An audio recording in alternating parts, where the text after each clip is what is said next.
Hi everyone welcome back to my channel. நம்முடைய சேனலில் நம்ம ரொம்பவே சூப்பரான டிஃப்ரெண்ட்டான ஒரு ரெசிபி தான் பார்க்க போகிறோம்.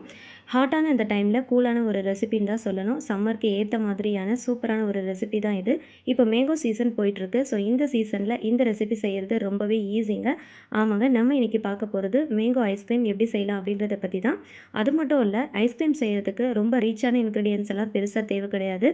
இந்த ரெசிபி பண்ணுறதுக்கு வீட்டில் இருக்கிற சிம்பிளான பொருட்களே போதுமானது தான். அதை வச்சு எப்படி ரொம்ப ரொம்ப ஈஸியாக இந்த ஐஸ்கிரீமை ப்ரிப்பேர் பண்ணலான்றது தான் இந்த வீடியோவில் நான் உங்களுக்கு காட்டியிருக்கேன். ஸோ ஸ்கிப் பண்ணாமல் ஃபுல்லாக பாருங்கள். இந்த ரெசிபி ப்ரிப்பேர் பண்ணுறது ரொம்பவே ஈஸி. பிகினர்ஸ் கூட நீங்கள் ட்ரை பண்ணலாம். இப்போ இருக்கிற லாக்டவுன் சுச்சுவேஷனுக்கு நம்ம கடைக்கு போய் வாங்கி கொடுக்கணுன்ற அவசியமே கிடையாது. நம்ம வீட்டு குட்டீஸ்க்கு நம்ம வீட்டிலேயே ப்ரிப்பேர் பண்ணி கொடுக்கலாம். இதோட டேஸ்ட்டும் பார்த்திங்கன்னா அட்டகாசமாக இருக்கும். டெக்ஸ்சரும் கடையில் கிடைக்கிற அதே ஐஸ்கிரீம் மாதிரியே இருக்கும். இந்த ரெசிபி பண்ணுறதுக்கு வெறும் 4 பொருட்கள் தான் நமக்கு தேவைப்பட போகுது. அந்த 4 பொருட்கள் என்னென்ன, அதை எப்படியெல்லாம் செய்யலாம் அப்படின்றத இந்த வீடியோவை ஃபுல்லாக ஸ்கிப் பண்ணாமல் பாருங்கள். கண்டிப்பாக உங்களுக்கு புரியும். வீடியோக்கு போகிறதுக்கு முன்னாடி நீங்கள் இன்னும் நம்மளுடைய சேனலை சப்ஸ்கிரைப் பண்ணலை அப்படின்னா இப்போவே உடனே சப்ஸ்கிரைப் பண்ணி வச்சுக்கோங்க. பக்கத்தில் இருக்கிற பெல் ஐக்கனையும் சேர்த்தே கிளிக் பண்ணிக்கோங்க. அப்போ தான் நாங்கள் அப்டேட் பண்ணுற ஒவ்வொரு வீடியோஸும் உங்களுக்கு கரெக்டாக நோட்டிஃபிகேஷனில் வரும். இதை எப்படி செய்யலான்றதை இந்த வீடியோவில் பார்க்கலாம் வாங்க.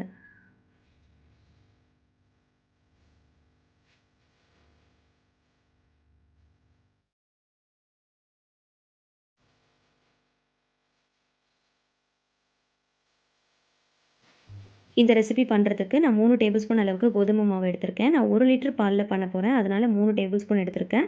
1/2 லிட்டர் பால் அப்படின்னா நீங்கள் 1 1/2 டேபிள் ஸ்பூனே போதுமானது தான். 1/2 லிட்டர் பால் இருந்தாலே போதும். நம்ம சூப்பராக ரெடி பண்ணிடலாம். நான் வந்து 1 லிட்டரில் இன்றைக்கி வந்து ரெடி பண்ண போகிறேன். இந்த அளவுக்கு கட்டிப்படாத அளவுக்கு நல்லா கரைச்சி எடுத்துக்கோங்க. ஃபஸ்ட்டு வந்து பாலை வந்து நல்லா காய்ச்சி எடுத்துக்கலாம். பால் நல்லா காஞ்சதுக்கப்புறமா நம்ம கரைச்சி வச்சுருக்கிற கோதுமை மாவை இதில் விட்டு கொஞ்சம் கொஞ்சமாக நல்லா கிளறி எடுக்க போகிறோம். ஊற்றிட்டு கொஞ்சம் கொஞ்சமாக நல்லா கிளறி விடுங்க. சிம்மில் வச்சு தான் நீங்கள் இந்த ப்ராசஸ் பண்ணணும், இல்லைன்னா கட்டி ஆயிரும். நம்ம என்ன தான் கைவிடாமல் கிளறினாலும் அது கட்டிப்பட தான் செய்யும். இருந்தாலும் நீங்கள் அப்படியே விட்டுட்டிங்கன்னா ரொம்ப கட்டி ஆயிரும். நல்லா கிளறி திக்கான கன்சிஸ்டன்சிக்கு வர்ற அளவுக்கு நல்லா காய்ச்சி எடுத்துக்கோங்க. இது கூடவே நான் ஒரு 1/2 கப் அளவுக்கு சுகர் ஆட் பண்ணுறேன்.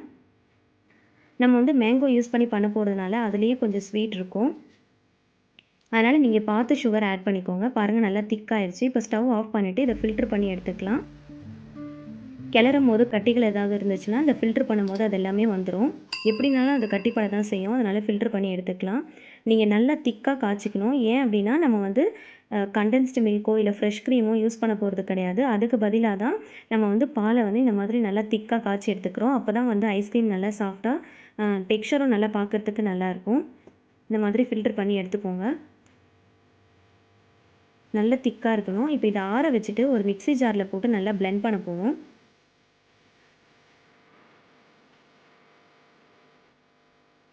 நான் இந்த ரெசிபி பண்ணுறதுக்கு 2 மேங்கோவுடைய பல்ப்பை எடுத்திருக்கேன். எடுத்து ஃபஸ்ட்டே நான் மிக்ஸியில் பிளெண்ட் பண்ணி வச்சுருக்கேன். 1/2 லிட்டர்னால் ஒரே ஒரு மேங்கோ போதுமானது தான். 1 லிட்டர் அப்படின்னா 2 யூஸ் பண்ணிக்கோங்க. நல்லா இந்த மாதிரி பிளெண்ட் பண்ணிக்கோங்க. பிளெண்ட் பண்ணிவிட்டு மிச்சம் இருக்கிற பால்லையும் சேர்த்து நல்லா கிளறி விட்டுக்கோங்க. நல்லா கிளறுனதுக்கப்புறமா அகெயின் வந்து மிக்ஸியில் போட்டு நல்லா பிளெண்ட் பண்ணணும். நல்லா நுர வர்ற அளவுக்கு நல்லா பிளெண்ட் பண்ணி எடுத்துக்கணும். அப்போ தான் வந்து ஐஸ்கிரீம் நல்லா சாஃப்டாக டெக்ஸ்சரும் பார்க்குறதுக்கு சூப்பராக இருக்கும். நல்ல நுர வர்ற அளவுக்கு நீங்கள் பிளெண்ட் பண்ணணும். இதுக்கு பீட்டர்லாம் தேவையே கிடையாது. மிக்ஸிலே நம்ம பண்ணிடலாம். பிளெண்ட் பண்ணதுக்கப்புறமா இந்த மாதிரி ஒரு கண்டெய்னர் பாக்ஸில் நீங்கள் ஊற்றி நல்லா ஸ்டோர் பண்ணி வச்சுக்கலாம் ஃப்ரிட்ஜில்.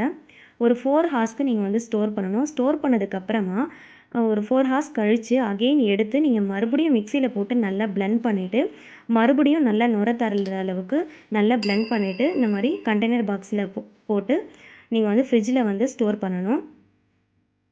இந்த மாதிரி உங்களுக்கு ஐஸ்கிரீம் பாக்ஸ் இருந்தால் கூட நீங்கள் அதில் கூட ஊற்றி நீங்கள் ஸ்டோர் பண்ணி வைக்கலாம்.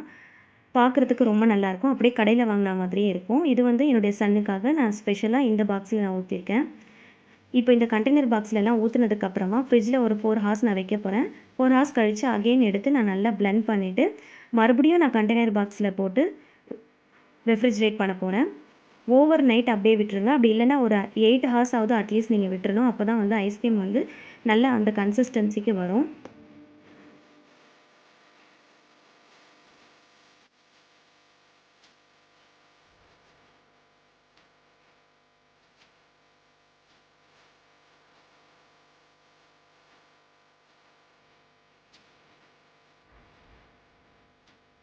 நான் ஓவர் நைட் அப்படியே விட்டுட்டேன். இப்போ மார்னிங் எடுத்திருக்கேன். இப்போ ஓப்பன் பண்ணி காட்டுறேன் பாருங்கள். எவ்வளோ சூப்பராக ரெடி ஆயிடுச்சுன்னு பாருங்கள். பார்க்குறதுக்கு அப்படியே கடையில் கிடைக்கிற அதே ஐஸ்கிரீம் மாதிரியே இருக்கும். டேஸ்ட்டும் வந்து ரொம்ப டிஃப்ரெண்ட்டாக அட்டகாசமாக இருக்கும். ஏன்னா நம்ம வந்து இதில் கோதுமை மாவு சேர்த்துருக்கறதுனால டேஸ்ட் வந்து கொஞ்சம் டிஃப்ரெண்ட்டாகவே இருக்கும். பட் நல்லாயிருக்கும். அந்த கோதுமை மாவுடைய வாசனையே இருக்காது. ஏன்னா நம்ம பாலில் காய்ச்சிருக்கிறதுனால அதோடைய வாசனையே கொஞ்சம் கூட இருக்காது. ரொம்ப ஹெல்த்தியான பொருளும் கூட. இப்போ மேங்கோ சீசன் போயிட்டுருக்கறதுனால கண்டிப்பாக இதை நீங்கள் செய்கிறதுக்கு மிஸ் பண்ணிடாதீங்க. கண்டிப்பாக செஞ்சு கொடுங்க. ரொம்ப ரொம்ப ஈஸி இது செய்கிறது. வேலையும் ரொம்ப கம்மி தான். பிகினர்ஸ் கூட ட்ரை பண்ணி பார்க்கலாம். ரொம்பவே சூப்பராக வந்துச்சு எனக்கு. இப்போ இதை ஒரு பிளேட்டுக்கு மாற்றி நான் நல்லா டெக்கரேட் பண்ணி காட்டுறேன். உங்ககிட்ட வந்து நட்ஸ் என்ன இருக்கோ அது எல்லாமே இந்த மாதிரி நீங்கள் மேலே இந்த மாதிரி வச்சு நீங்கள் டெக்கரேட் பண்ணி இதுக்கு மேலே நான் கொஞ்சம் பாதாமும் பிஸ்தாவும் யூஸ் பண்ணியிருக்கேன். பார்க்குறதுக்கும் டெக்ஸ்சர் நல்லாயிருக்கும், சாப்பிட்றதுக்கும் நல்லாயிருக்கும். ரொம்பவே சூப்பராக இருந்துச்சு. டேஸ்ட் வந்து ரொம்ப ரொம்ப டிஃப்ரெண்ட்டாக இருந்துச்சு கோதுமை மாவு யூஸ் பண்ணி பண்ணதுனால. நீங்களே பார்த்துருப்பீங்க இந்த வீடியோவில். ரொம்ப பெரிய அளவில் இன்க்ரீடியன்ட்ஸ்லாம் நமக்கு தேவையே படலை. நார்மலாக நம்ம ஐஸ்கிரீம் செய்கிறோம் அப்படின்னா கண்டென்ஸ்டு மில்க், திக்கு ஃப்ரெஷ் க்ரீமு, எசன்ஸு, அப்புறம் ஆர்டிஃபிஷியல் கலர் இந்த மாதிரிலாம் நம்ம யூஸ் பண்ணி பண்ணுவோம். ஆல்ரெடி நான் 2 வீடியோ கூட அப்லோட் பண்ணியிருக்கேன். கீழே டிஸ்கிரிப்ஷனில் கொடுக்குறேன், செக் பண்ணி பாருங்கள். பட் இந்த ஐஸ்கிரீம் பண்ணுறதுக்கு அந்த மாதிரி எந்த பொருளுமே தேவை கிடையாது. நேச்சுரலாகவே மாம்பழத்தில் வந்து ஒரு எல்லோ கலர் இருக்கும். ஸோ அதுவே நமக்கு வந்து கரெக்டாக இருக்கும். டெக்ஸ்சர் வந்து நல்ல எல்லோ கலரில் பார்க்க சூப்பராக இருக்கும். சாப்பிட்றதுக்கும் ரொம்ப டேஸ்ட்டாக இருக்கும். வீட்டில் இருக்கிற சிம்பிளான பொருளை வச்சு தான் இந்த ஐஸ்கிரீமை ப்ரிப்பேர் பண்ணியிருக்கேன். நீங்களே பார்த்துருப்பீங்க. பால், மாம்பழம், சர்க்கரை, கோதுமை மாவு இதுவே போதுமானது தான். இதை வச்சு நம்ம சூப்பராக ரெடி பண்ணிடலாம். அளவும் பார்த்திங்கன்னா நம்மளுடைய விருப்பத்துக்கு ஏற்ற மாதிரி நம்ம எடுத்துக்கலாம். ஸோ கண்டிப்பாக இதை நீங்கள் ட்ரை பண்ணி பாருங்கள். இந்த ரெசிப்பியை நீங்கள் என்ஜாய் பண்ணி பார்த்துருப்பீங்கன்னு நான் நினைக்கிறேன். இந்த ரெசிபி உங்களுக்கு பிடிச்சிருந்துச்சு அப்படின்னா மறக்காமல் இப்போவே ஒரு லைக் கொடுத்துருங்க. இதை பார்க்குறதோட மட்டும் இல்லாமல் உங்கள் ஃபேமிலி அண்ட் ஃப்ரெண்ட்ஸ்க்கு ஷேர் பண்ணுங்கள். அவங்களும் இதை பார்த்து என்ஜாய் பண்ணட்டும். நீங்களும் கண்டிப்பாக இதை ட்ரை பண்ணி பாருங்கள். பார்த்துட்டு இதோட டேஸ்ட் எப்படி இருந்துச்சு அப்படின்னு உங்களுடைய ஃபீட்பேக்கை என்னுடைய கமெண்ட் செக்ஷனில் சொல்லுங்கள். இன்னும் இந்த மாதிரி நிறைய புது புது ரெசிபீஸ் உங்களுக்காக காத்துட்ருக்கு. ஸோ அதனால் நம்மளுடைய சேனலை மறக்காமல் சப்ஸ்கிரைப் பண்ணி வச்சுக்கோங்க. பக்கத்தில் இருக்கிற பெல் ஐக்கனையும் சேர்த்து நீங்கள் கிளிக் பண்ணிக்கோங்க. அப்போ தான் நாங்கள் அப்டேட் பண்ணுற ஒவ்வொரு வீடியோஸும் உங்களுக்கு கரெக்டாக நோட்டிஃபிகேஷனில் வரும்.